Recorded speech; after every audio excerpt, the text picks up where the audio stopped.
Hi friends.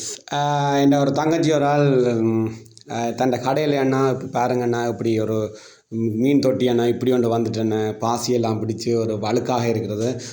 போன கிழமை தான் நான் அதை க்ளீன் பண்ணினேன். ஆனாலும் நான் தொடர்ந்து பாசி பிடிச்சி கொண்டு என்ன செய்யலாம்னு என்னை கேட்டிருக்காங்க.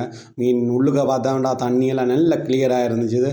இருங்க தங்கச்சி நான் ஒரு ஐடியா ஒன்று செய்கிறேன்னு சொல்லி சொன்னேன். உடனடியாக நான் ஒரு எங்களோட அண்ணன்ட ஃபிஷ் ஃபார்முக்கு நான் போயிருந்தேன். அண்ணன் சொன்னார் டேங்க்லீன மீன் இருக்கான்னு கேட்டேன். 2 வகையான டேங்க்லீன மீன் இருக்குன்னு சொன்னார். ஒன்று ஒயிட், ஒன்று மற்றது பிளாக் கலர் இருக்குன்னு சொன்னார். ரைட் அண்ணா, எனக்கு ஒரு ஒயிட் கலர்லேயும் ஒரு பிளாக் கலர்லேயும் ஒரு டேங்க்லீனர் அப்படிங்க. டேங்க்லீனர் தான் இதுக்கான ஒரு நல்ல ஒரு உகந்த சிஸ்டம் ஒன்று.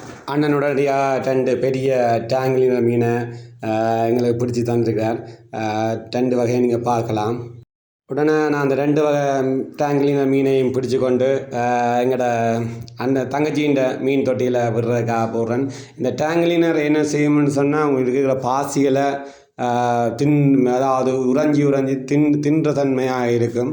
அதனால தான் நான் டேங்க்லீனரை செலக்ட் பண்ணி தங்கச்சிக்கு நான் கொண்டு வந்து கொடுத்துனேன். பாருங்கள், டேங்க்லீனரை தண்ணிக்குள்ளே விடுறேன். பார்த்தீங்களா நண்பர்களே, 1 மணி நேரத்தில் எவ்வளோ கண்ணாடியை சுத்தம் செய்திருக்குன்னு பார்த்தீங்களா? அதே மாதிரி தான் அடுத்த பாருங்கள் 2 மணி நேரத்துக்கு அப்படி உங்களுக்கு வகையாக காட்டுறேன் பாருங்கள். இது 2 மணி நேரத்துக்கு பின்னர் இப்படி சுத்தம் செய்திருக்குன்னு பாருங்கள்.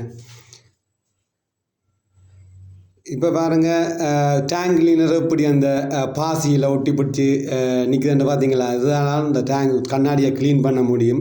டேங்க் கிளீனர் வழியாக உறைஞ்சி தன் கண்ணாடியில் இருக்கிற பாசியில் அவ்வளோத்தையும் திண்டு வரும். பாருங்கள், இப்போ இப்படி டேங்க் கிளீனர் இந்த பாசியை மெல்ல தின்னுது பார்த்தீங்க, சாப்பிடுறது பார்த்தீங்களா? இதே மாதிரி தான் இந்த டேங்க் கிளீனரை நீங்கள் விடுற பட்சத்தில் மேலே கண்ணாடி இலான ஃபிஷ் டேங்க் இருக்கிற இடத்துல கட்டாயம் டேங்க் கிளீனர் நீங்கள் கொண்டு கட்டாயம் வச்சுருக்கணும். இது 8 மணி நேரத்துக்கு பின்னர் பார்த்தீங்களா, டேங்கில் இருக்க எந்த பாசியும் இல்லை. இதுக்கு ஒரு நல்ல ஃப்ரெண்ட்ஸ், நல்ல ஒரு ஐடியா. நீங்களும் செஞ்சு பார்க்கலாம். நீங்களும் இதை இருக்கா எல்லோரும் சேர்ந்து ட்ரை பண்ணி பாருங்கள். ட்ரை பண்ணி நல்ல சக்ஸஸ் ஆனால் மறக்காமல் கமெண்ட் பண்ணுங்கள். அதோட மறக்காமல் இப்படியான வீடியோக்கள் உங்களுக்கு தொடர்ந்து தேவைன்னு சொன்னால் மறக்காமல் சப்ஸ்கிரைப் பண்ணுங்கள். நன்றி, வணக்கம்.